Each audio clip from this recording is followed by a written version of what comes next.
Sometimes the most frightening stories do not begin with danger. They begin with peace, with a wealthy family whose name appears carved into tall buildings, with a life that looks perfect from far away, but when you step closer, you start to see the cracks. This is the story of Robert Durst, a man born into one of the richest families in New York City. A man who grew up inside tall towers, private elevators, and homes with more rooms than most people will ever stand inside.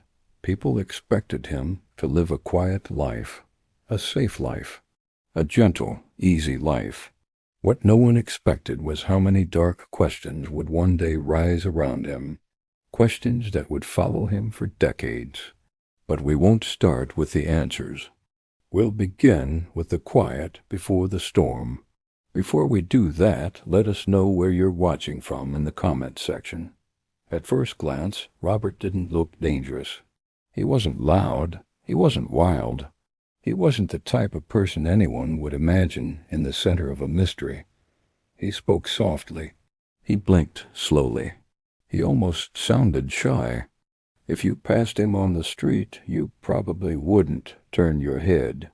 But sometimes the softest voice hides the deepest secrets, and sometimes the people who seem the calmest are holding in storms that nobody else can see. He grew up around wealth so large that most people could not imagine it. His family owned skyscrapers in New York, huge buildings that changed the skyline. Everywhere he went, people knew the name Durst, not because of him, but because of the empire behind him. You might think that a life like that brings safety, but in a strange way, it can also bring shadows. It can hide small signs of trouble. It can allow secrets to slip between the cracks. And in the early 1980s, one of those shadows began to grow. Her name was Kathie. She was young. She was smart.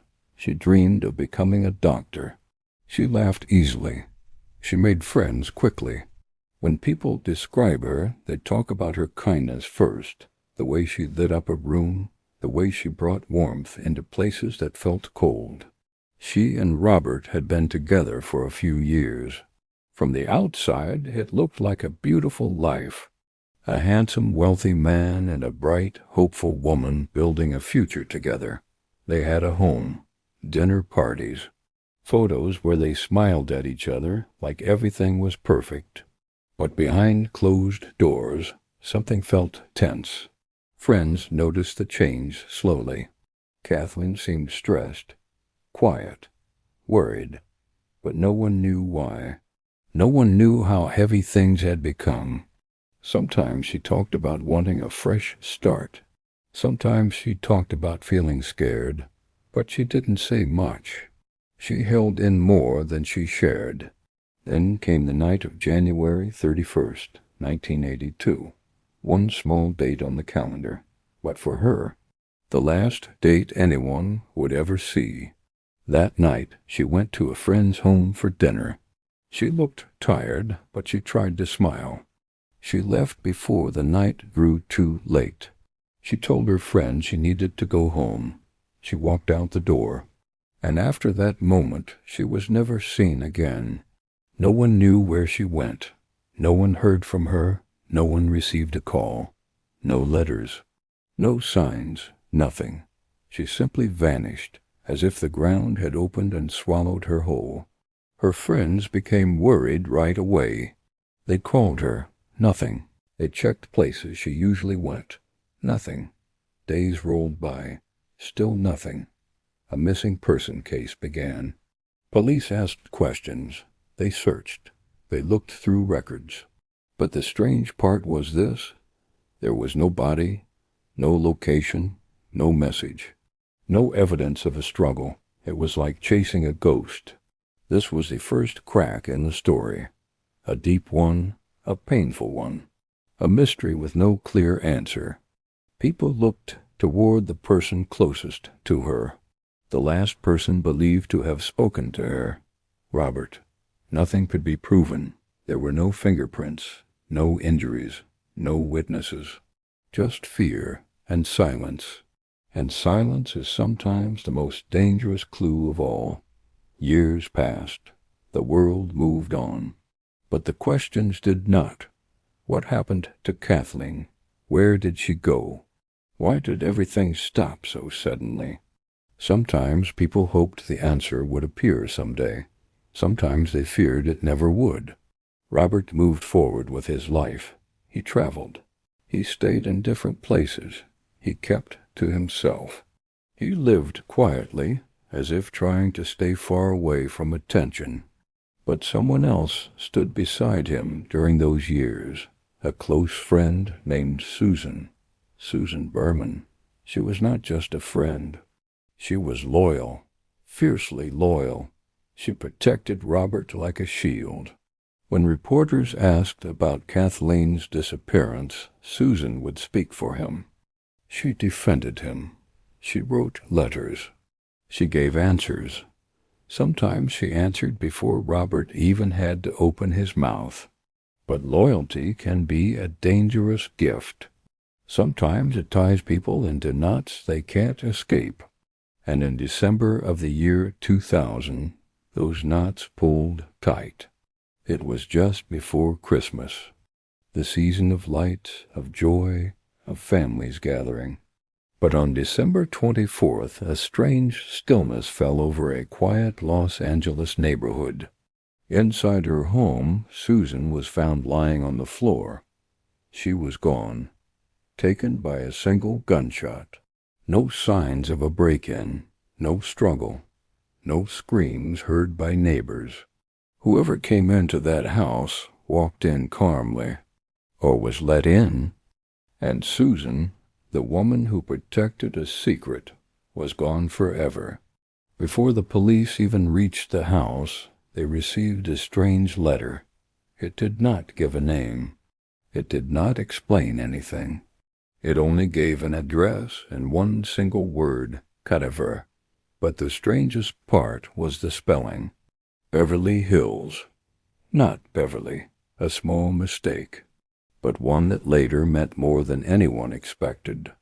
At this moment in the story, all three events were floating in the air like puzzle pieces. A missing wife, a loyal friend now dead, a mysterious letter. On their own, each was strange, but together they formed a dark pattern, a pattern that many people could feel, even if they couldn't yet explain it. Still, years would pass before the picture became clear.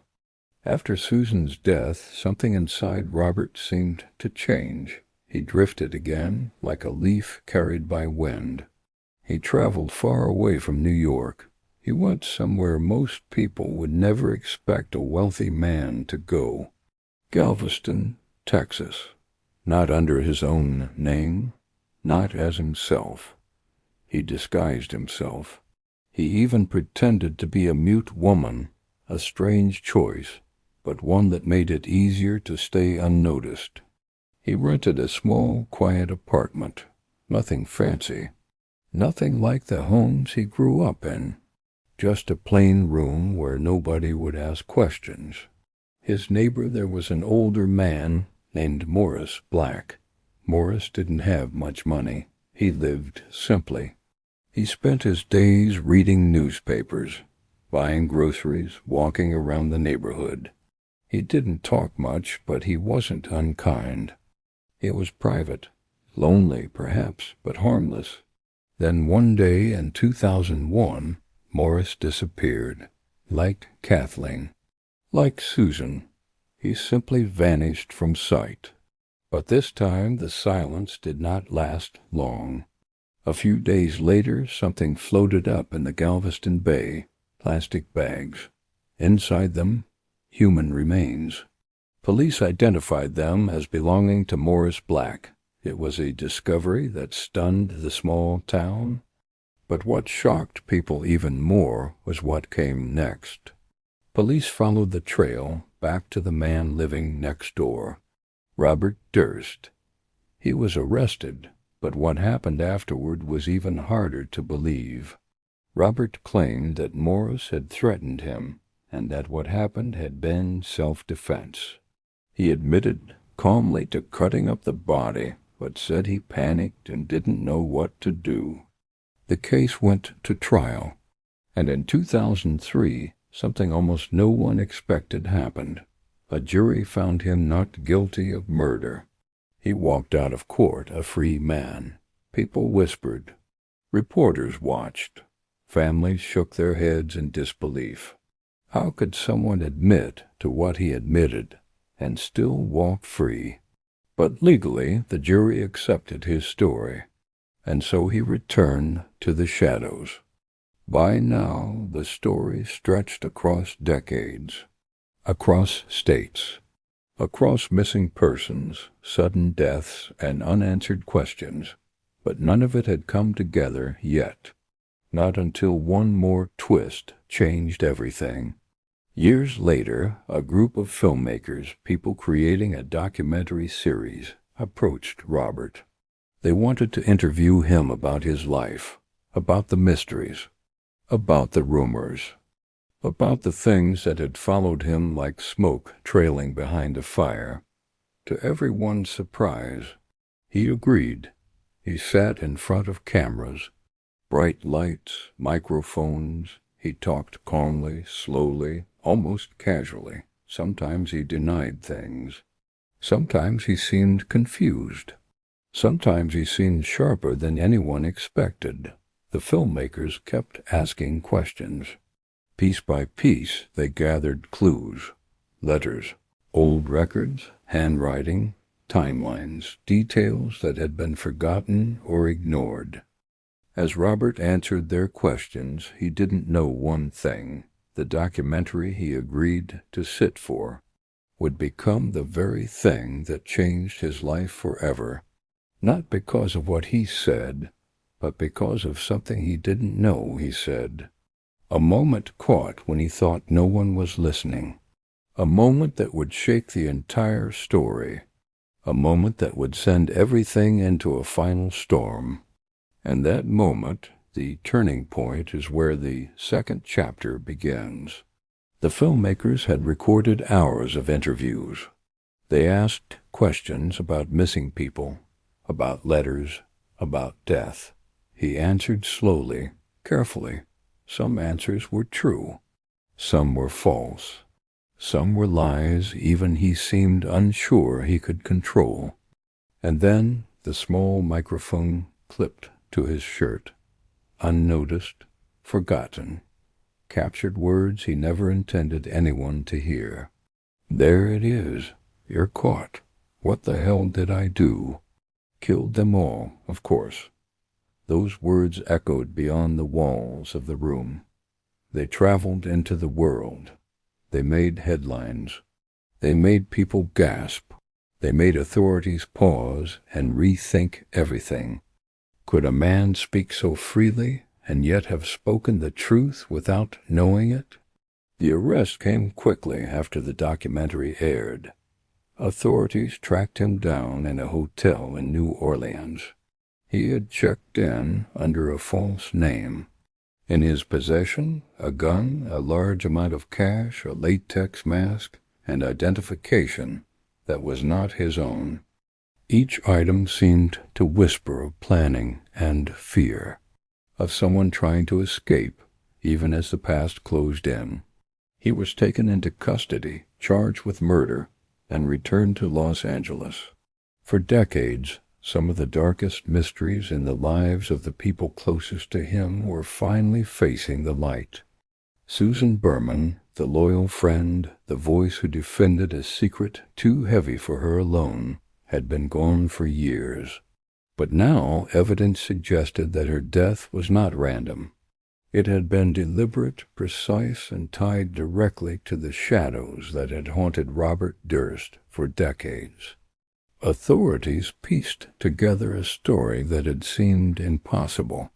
A wealthy man living in comfort, yet connected to death and disappearance. A friend murdered, a neighbor dismembered, a wife vanished.